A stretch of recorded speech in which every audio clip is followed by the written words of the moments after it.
So, as we move into these final 8 movies we have to cover, things are gonna get a little bit interesting. As of the 8, Onward and Lightyear are the only two that I have seen before. The rest? Nope, I've not seen whatsoever. Not even in theaters, or Disney Plus in some parts. Anyways, Onward. I quite liked it. It's not amazing or anything, but I have to say, given this was my second time watching this film, I had a fun time. Not amongst one of the greats or anything, but I liked it. I think it's a fun brotherly dynamic between our two main characters. First though is the animation. As always, Pixar knocks it out of the park with the animation in these recent years.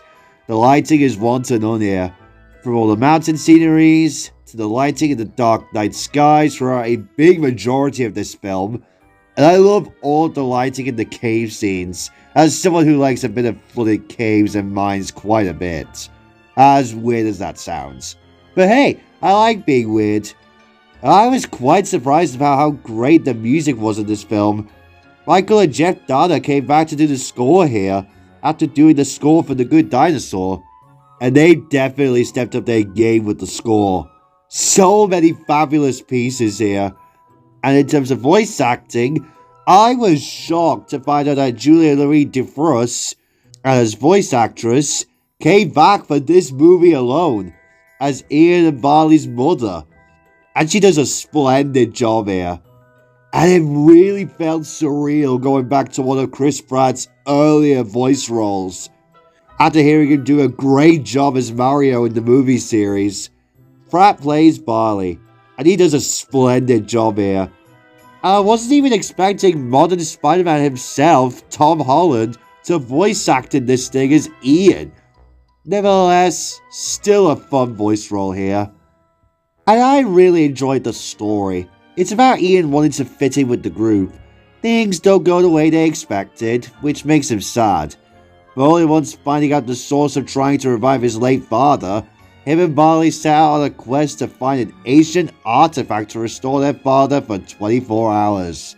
Things get a bit shaky, like a crazy interaction with Cory the Manticore, and a bit of an argument after the predicament with the spell. But Ian, despite trying his best to do things with his dad, realizes that he has done all those things, but with Barley. All the while, it's a wild goose chase in the B-plot, with Laurel and Officer Colt Bronco trying to find him before they land into trouble, as well as help from Cory the Manticore, who by the way is a cool character.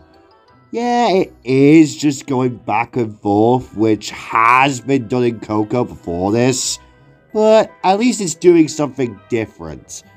I know I keep saying this with the two films we've covered in a row, but after Incredibles 2, I am being a bit preservative over if a story is original, because I do dislike when a story is lazy, if you get what I mean.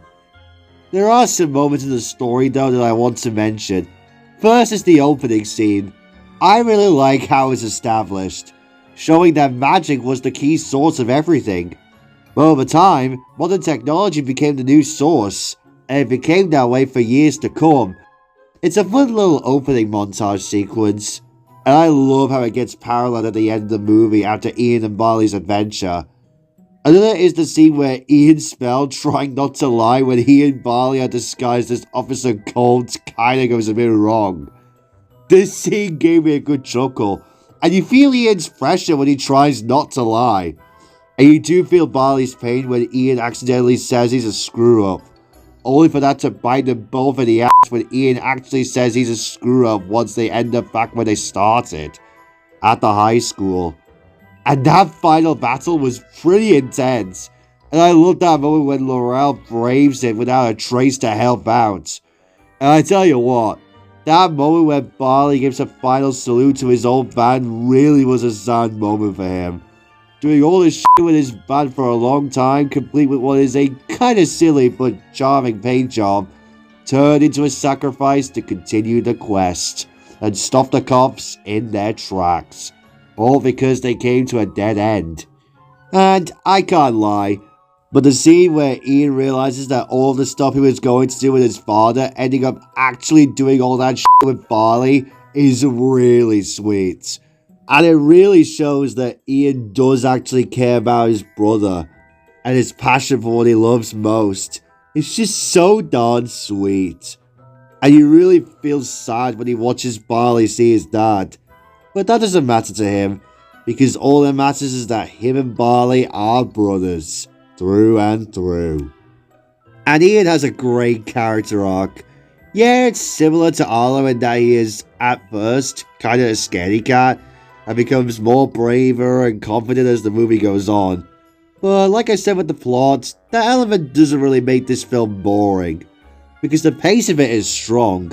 But one shining moment that I do want to point out is the scene where Ian tries to make it across to the drawbridge through an invisible bridge. This was really where he shines. And it does come to a pretty funny and kind of tragic end when he does look back, seeing that he's not attached to the rope.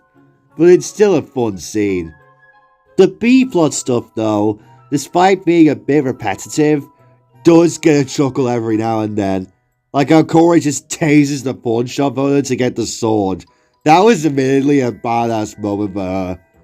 And I like the banter between Laurel and Corey in one part, and how she tells her about the curse, which eventually becomes a thing during the climax.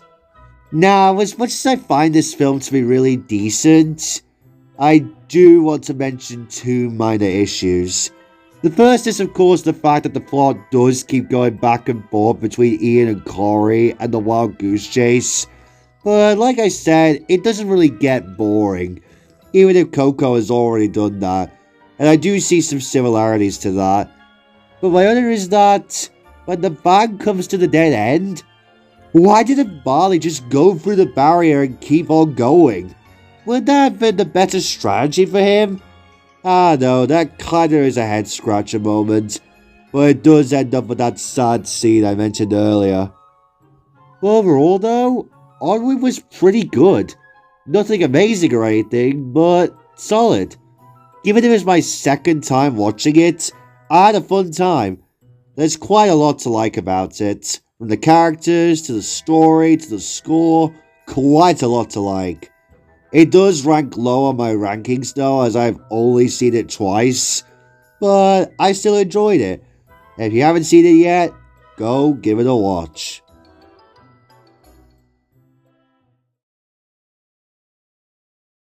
Tune in for tomorrow's episode though, as I'll be covering the first of 6 movies I haven't even watched as a whole. Soul. Going by the trailers, it does have a similar premise to Inside Out, but who knows what this film has to offer. I sure hope it'll surprise me like several films we've covered in this marathon so far, but like I said, who on earth knows?